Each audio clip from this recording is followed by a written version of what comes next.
importé est 50% moins cher que l'extérieur. Et en même temps, ce que vous importez, 50% plus cher. C'est ça. Et le budget du ministère de la Coopération à l'époque aussi double en termes de francs CFA. Donc si le budget c'était de 100 francs français, et donc du jour au lendemain, en tout cas, si on convertit en francs CFA, ça va être le double. Et donc la question était réglée. Donc c'est une arnaque intellectuelle et politique, et c'est dommage de voir les gens penser qu'il y a cela. Parce que j'ai vu une fois un économiste qui me dit que la France provisionne 6 mois d'importation. L'équivalent de 6 mois d'importation, c'est sans la garantie. Et c'est le professeur d'économie à l'université. Non, mais c'est vrai que juste un point. L'autre point, c'est que parfois, surtout pour les entrepreneurs, on se dit, on voit sur le terrain que les banques ne prêtent pas. Ne prêtent pas aux petites PME, ce genre de. On l'a toujours dit, on a toujours eu un problème de financement de notre économie et de nos entreprises. Et là, on voit que c'est une politique vraiment qui a été faite, je veux dire, c'est de manière tout à fait pensée, de manière tout à fait prévue, que les gens se disent que nous n'allons pas injecter beaucoup d'argent dans l'économie parce que, soi-disant, il va y avoir une inflation et que les gens vont avoir cette propension à dépenser ou bien à importer pour contrôler l'inflation. La BCAO va dire aux banques, d'abord la BCAO n'injecte pas assez d'argent et elle dira aux banques de ne pas prêter à l'économie locale en fait. Donc ça aussi c'est un des leviers que les gens n'adressent pas beaucoup. Bien sûr, et c'est lié même à l'histoire de la domination monétaire qui commence avant le franc CFA. Parce que l'histoire de la domination monétaire de l'Afrique dite francophone, c'est 1848, avec l'abolition de l'esclavage en France. On a dit aux propriétaires d'esclaves, on va vous indemniser. Pas les esclaves eux-mêmes, mais les propriétaires d'esclaves. Et on va vous donner de l'argent pour créer des banques. Et donc, une des banques qu'ils ont créées, c'est l'ancêtre de la BCAO, c'est la Banque du Sénégal qui était à Saint-Louis. Et donc, la Banque du Sénégal était possédée par des marchands bordelais. Et donc, ces marchands bordelais utilisaient cette banque pour développer leurs propres affaires, mais aussi pour espionner les entrepreneurs locaux, parce que ces entrepreneurs vont venir déposer pour avoir du crédit. Ils connaissent leurs secrets, etc. Qu'est-ce qu'ils veulent faire? On ne donne pas de crédit. Mais là, en fait, le rationnement du crédit, c'est une nécessité de ce système. Pourquoi?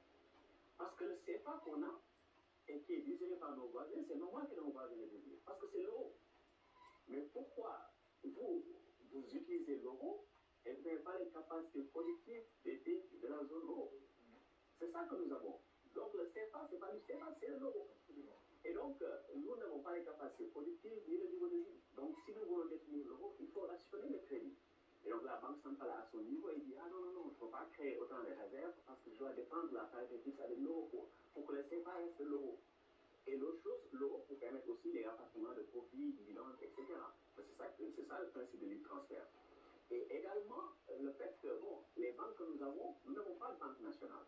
Il n'y a aucune expérience de développement au monde, développement économique, où l'État ne contrôle pas son propre système financier, les banques.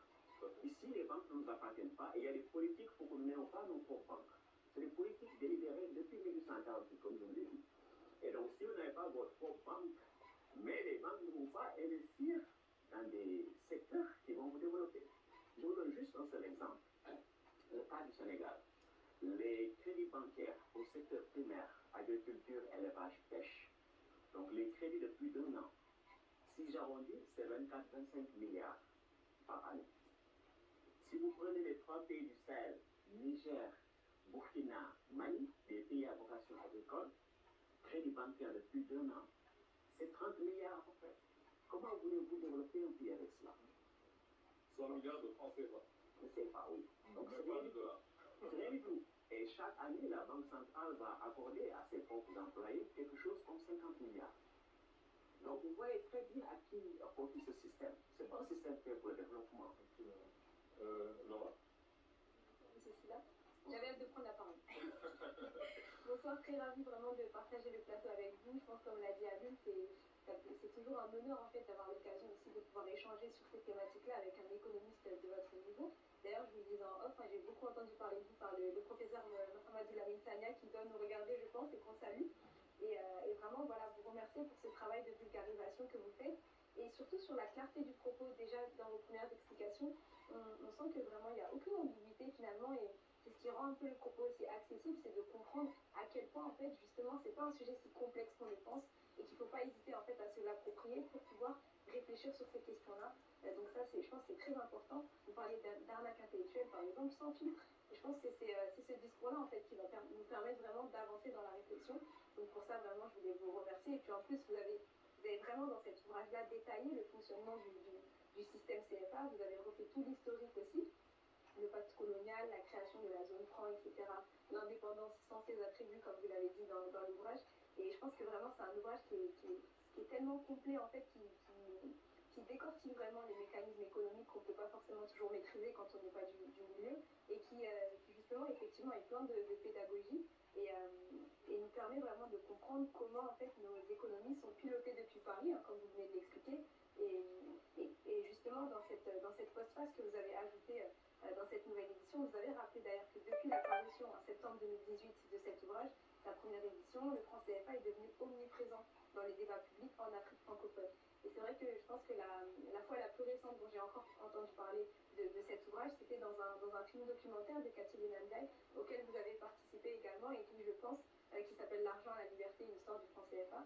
Et je pense que votre ouvrage a beaucoup fait partie évidemment des bases sur lesquelles des cinéastes comme cette femme-là ont pu s'inspirer et pouvoir en fait justement aussi enrichir la réflexion, permettre toujours aussi de vulgariser à travers le cinéma, vous le faites avec le livre. Donc je pense que c'était un peu ma première question. Depuis cette parution-là en septembre 2018 et jusqu'à aujourd'hui, comment vous évaluez peut-être l'avancée en fait dans le débat justement par rapport à cette question-là du franc CFA? En fait, depuis 2018, comme on l'a dit, on a maintenant un débat public global sur le franc CFA. Et parfois, les raisons ne sont pas strictement internes, disons, aux pays africains francophones. On a vu, par exemple, quand l'Italie a eu en tout cas, un petit conflit diplomatique avec la France, agiter cette question du franc CFA, en disant si nous avons des migrants ici, c'est parce que bon, vous applaudissez l'Afrique, vous la France avec le CFA, etc. Et donc là, par exemple, ça a donné une couverture internationale au franc CFA. Bien entendu, nous n'acceptons pas spécialement les manipulateurs, etc. Mais au moins, ça permet de faire avancer la lutte. On a vu beaucoup de mouvements panafricanistes, des web TV panafricanistes s'accaparer en tout cas de la question du franc CFA, et c'est une bonne chose. Donc ce qu'on peut dire, c'est qu'en termes de visibilité du CFA, maintenant, c'est quelque chose d'acquis. Parce qu'on a été pendant des décennies, en tout cas, où le CFA était tabou, où il ne fallait pas du tout en parler. Maintenant, les gens parlent du CFA, il y a un débat public sur le CFA, il y a même maintenant des dirigeants politiques qui sont appropriés la question pour dire que nous voulons réformer ou sortir du CFA, etc. Ça, on le voit. Là où, en tout cas, il y a des efforts à faire, c'est au niveau de la compréhension, disons, des vrais enjeux autour de ces questions, et notamment de ce qu'est la monnaie. Et ça dépasse aussi l'Afrique francophone. Parce que souvent, les gens vont nous dire, bon, vous dites que vous voulez réformer, mais vous voyez ce qui se passe en Guinée, vous avez vu Zimbabwe, Nigeria, Ghana, etc. Tout ça, c'est les exemples que les gens donnent, qu'on comprend, mais c'est que ces personnes même ne comprennent pas comment ça fonctionne dans ces pays-là. Et donc, je pense que là, il y a un effort à faire pour leur expliquer que, bon, c'est pas parce qu'on a sa propre monnaie que ça marche, mais que sans sa propre monnaie, ça ne peut pas marcher. Parce que vous avez du sous-offre d'emploi, vous avez du chômage, vous avez des besoins qui ne sont pas satisfaits, et la monnaie est un instrument qui vous permet d'activer vos capacités politiques. Donc, si vous ne les avez pas, il n'y a rien que vous pouvez atteindre en termes de développement économique significatif. Donc, je pense que c'est là un effort à faire. Effectivement, merci. Et justement, ce que j'ai beaucoup apprécié aussi dans cet ouvrage, c'est comment vous avez déconstruit aussi certaines idées reçues qu'on peut avoir par rapport à la posture que prennent les pays par rapport à justement cette monnaie qui est extérieure.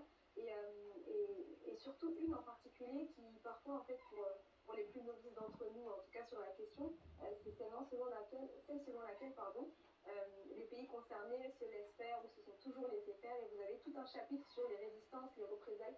Vous donnez des exemples avec la Guinée de Sékou Touré, bien sûr, avec le Mali de Modibo Keïta, Madagascar, etc. Et c'est vrai que parfois, il y a certaines absurdités qu'on peut entendre beaucoup dans la diaspora d'ailleurs, de personnes qui voilà, se sont peut-être pas assez renseignées justement avec des ouvrages comme le vôtre, qui peuvent finalement véhiculer parfois des idées reçues comme